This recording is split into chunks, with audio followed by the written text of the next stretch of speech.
John McBride speaking. I'm just in Adelaide's Rundle Mall and I just bought these two bird boxes, and Lindsay's playing his dulcimer over there, so I'm very happy with this.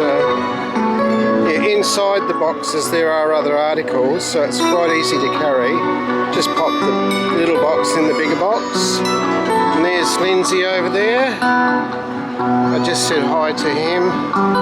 There was another nice young busker. He was going on his little guitar before, but he wasn't quite loud enough. But Lindsay knows it's all about volume. You've got to turn it up. There's the old Adelaide Arcade, just there. You'll see that people are sort of wandering around. There's a long shot down the mall. They've all got their winter weight clothing on.